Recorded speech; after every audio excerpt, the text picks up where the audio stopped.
Welcome back to the Tool World Podcast. I'm your host, David Jude. I'm here with Master Jew. How's it going there, Mr. Jew? It's going pretty good. All right, this week I thought we would kind of do a little rendition of some of the videos that I seem to think got a lot of views. A lot of people commenting on them too. Oh, really? Yeah. People comment? Yeah. Oh. So I thought we'll dive a little deeper, maybe expand a little bit. It's going to be... Are those comments any good?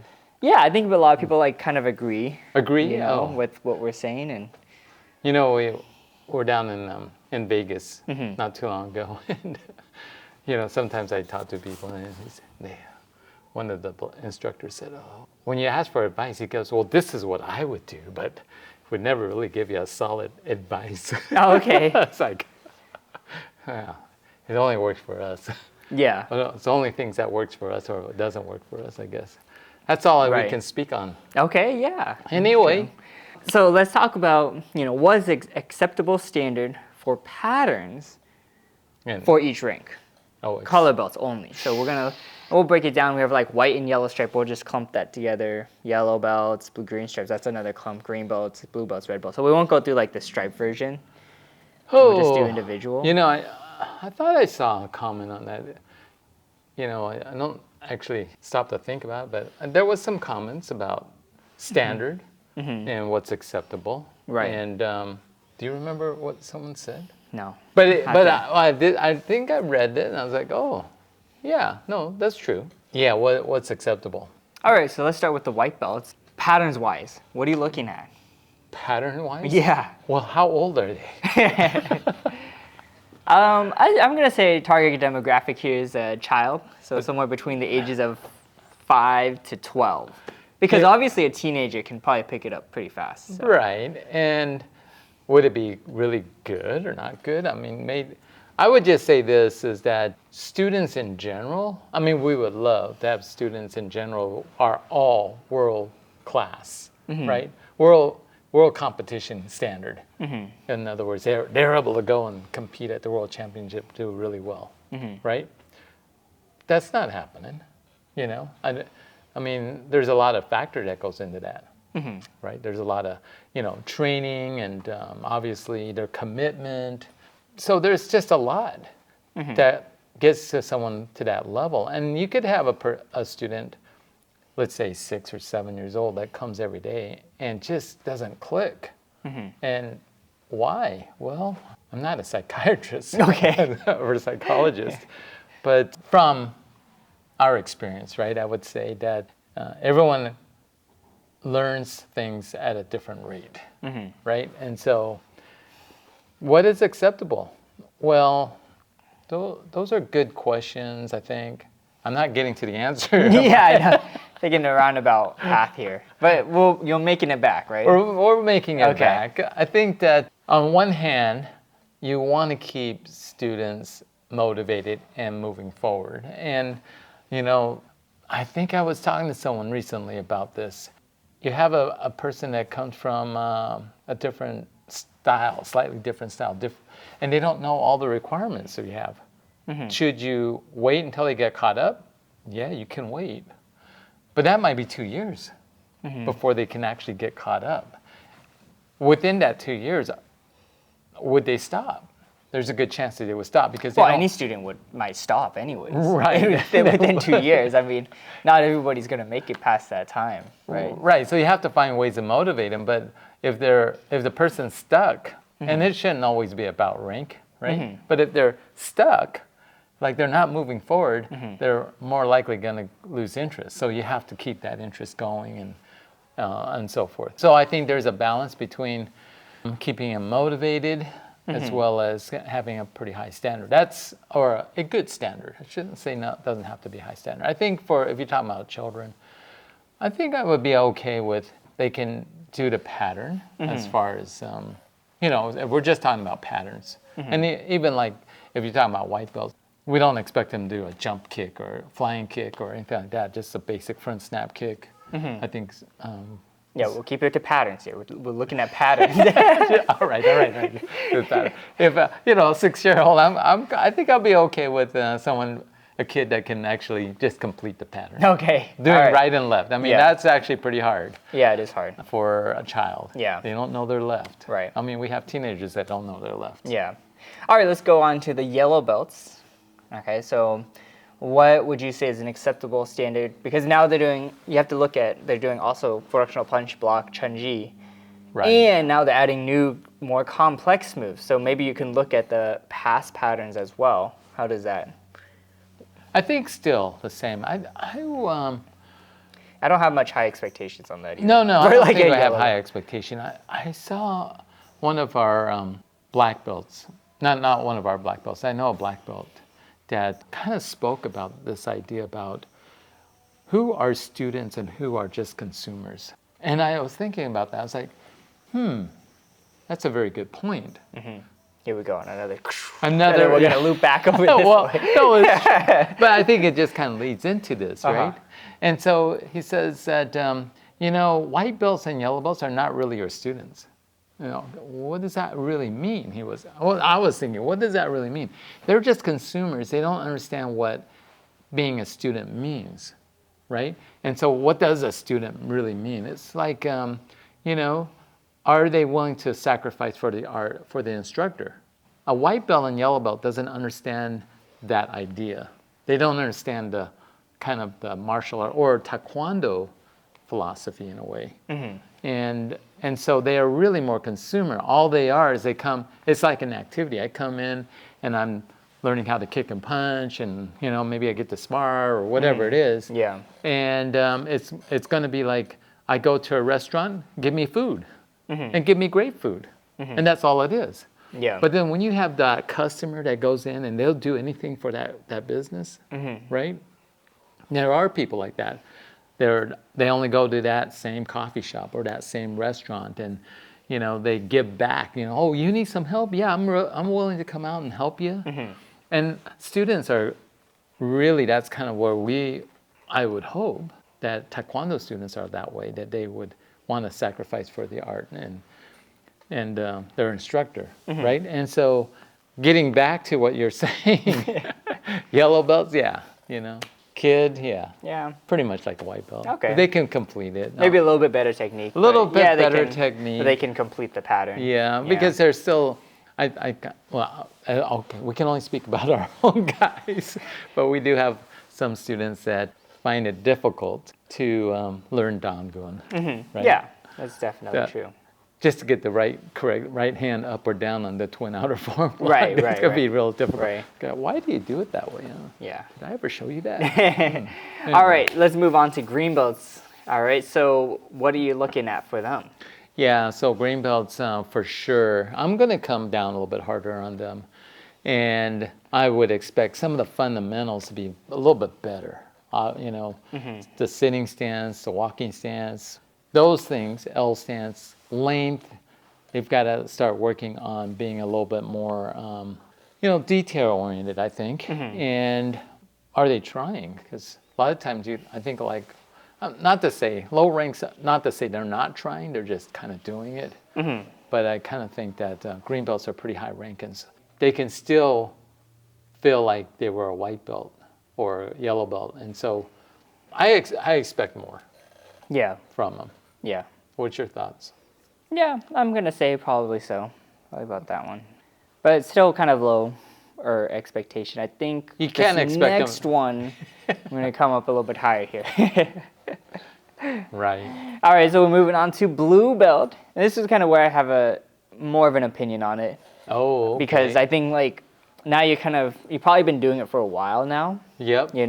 Especially at our school, they've been doing it for a while. So now at blue belt, and there's also other past ranks below you. So now the expectation probably intermediate hand position, right? Especially Chunji should be definitely correct.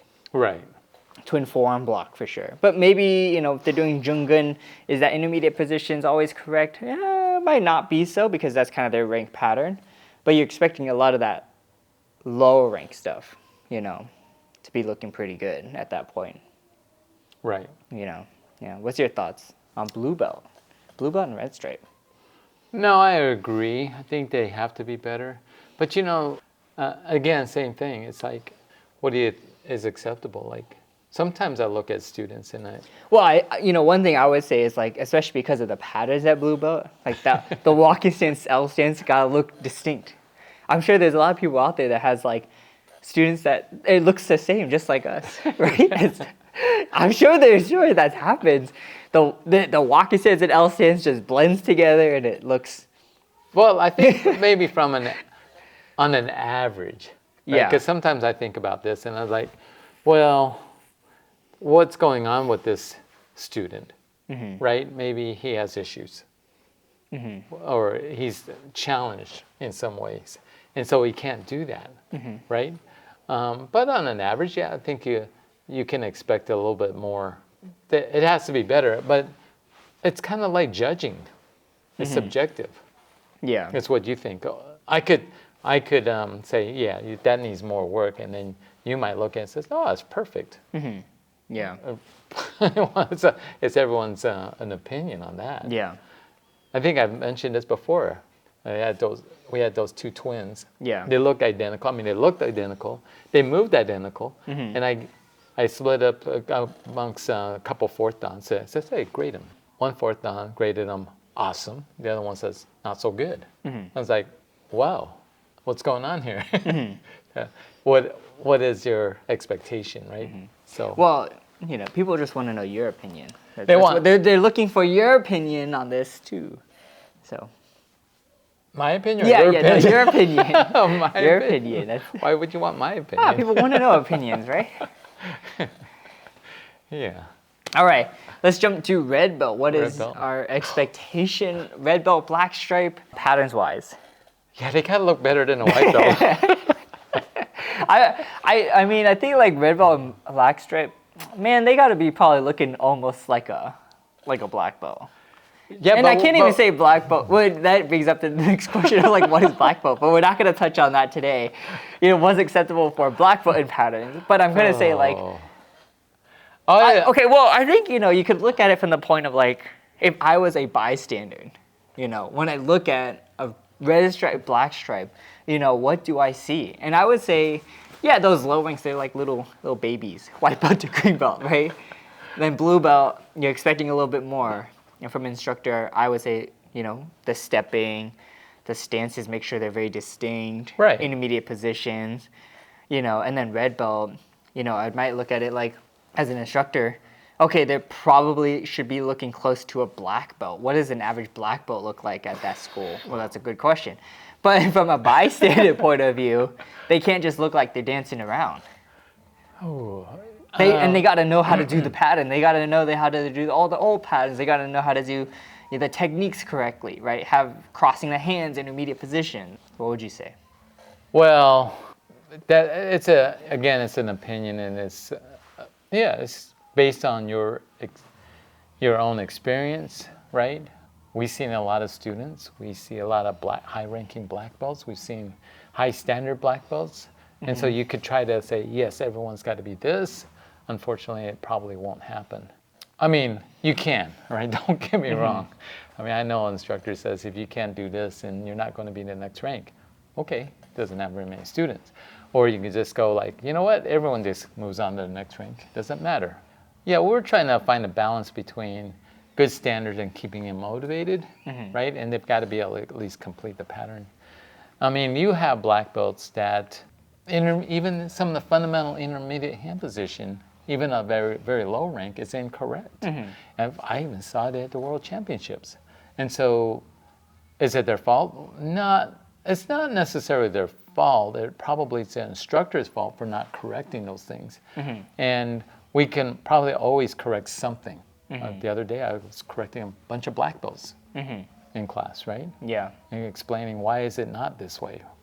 But then that's also my opinion, because it could have been you go to another school and they'll go, that's the way we teach it. Yeah, right? And so, and then when you look at the parents, or like you said, outside bystander, they might go, wow, that was awesome. Or they might have visited other schools and go, ooh, that's not so good. Yeah. But, I have to say that we do actually get quite a few students from other schools. And, I ask them, why did you join us? and they say, oh, we see the difference between what you're trying to get them to become versus the other school. I said, oh, okay, thank you. You know, and so what they're saying, because they have already seen something different, so they have an opinion on what's acceptable, what's not acceptable. So my question was.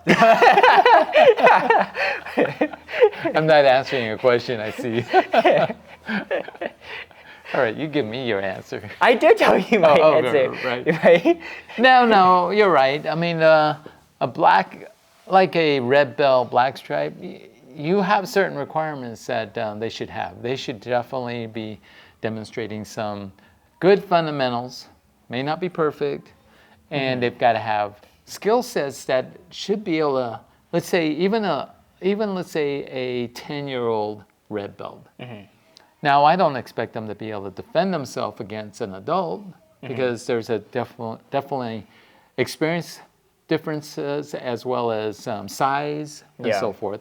But if you put that 10-year-old red belt up against a 10-year-old who has no martial art training, that 10-year-old should really be able to handle themselves. And so, yeah, I know we're talking about patterns, but patterns is really a training system that helps us achieve those things to get us to where we want to go. Yeah. Right?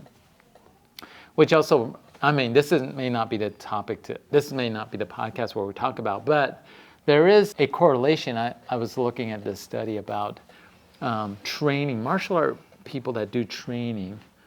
What does it do to what's going on in their brain? Their experience, what they simulate, and those kind of things. And they did find that there's martial artists are problem solvers. They get in certain situations, and how do they deal with it? And the more you put people in those situations, and then they start to adapt, right? And that's what I think martial art is.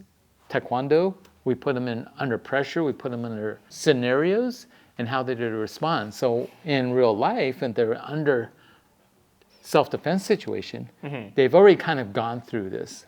And we actually got a thesis kind of about that.